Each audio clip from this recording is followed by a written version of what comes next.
Okay, so let me paint you a picture. It's 11 p.m. You said you'd go to bed at 9. You also said you'd start being productive tomorrow. But instead, you're sitting in your bed, watching a video titled, How the 1% Control Everything and Why You're Still Broke, with a bag of chips in one hand and existential dread in the other. Yeah, been there. Suddenly you're like, wait a minute, do I even own anything that appreciates in value? Cue internal spiral. You start questioning everything. Your job, your savings, that weird NFT you bought in 2021, the fact that you thought putting a crystal under your pillow would help with abundance energy. Look, we've all had that moment. The I am not the main character of capitalism moment. But here's the real truth about the 1%. And I'm going to tell you, right after I finish this mini identity crisis, the myth of them. So here's what we think the 1% are doing.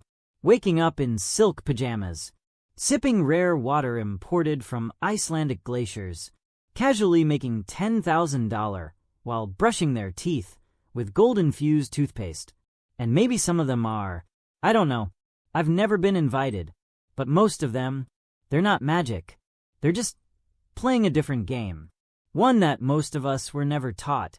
And while we're here spinning the wheel of life, like, do I pay rent or have a personality this month? They're out here stacking assets, building businesses, and reading actual books. My breakthrough, aka panic attack with a purpose.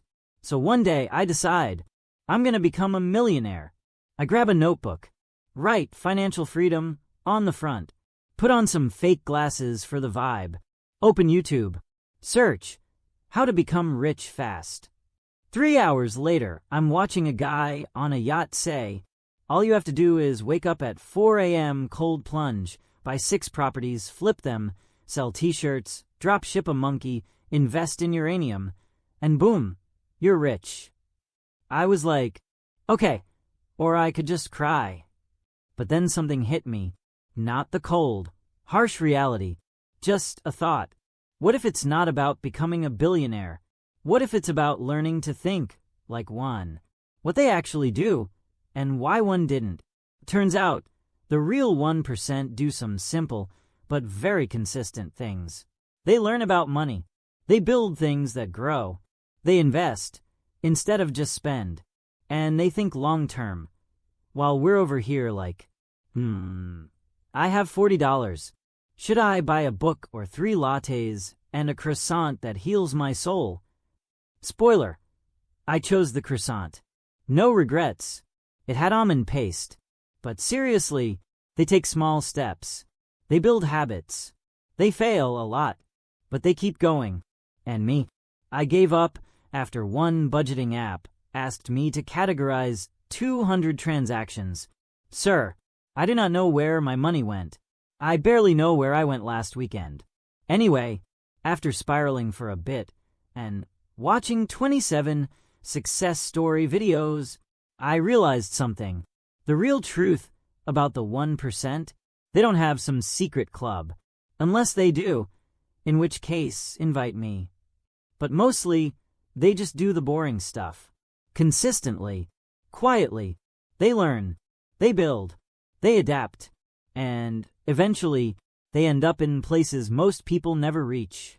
Not because they're better, but because they stuck with it. And me, I'm still figuring it out, but I'm not watching from the sidelines anymore. I'm learning, reading, trying, budgeting, sometimes crying. But I'm in the game now, even if I still buy the occasional overpriced latte. So yeah, the truth about the 1%, they're not superheroes. They're just people who decided to take control. You can too.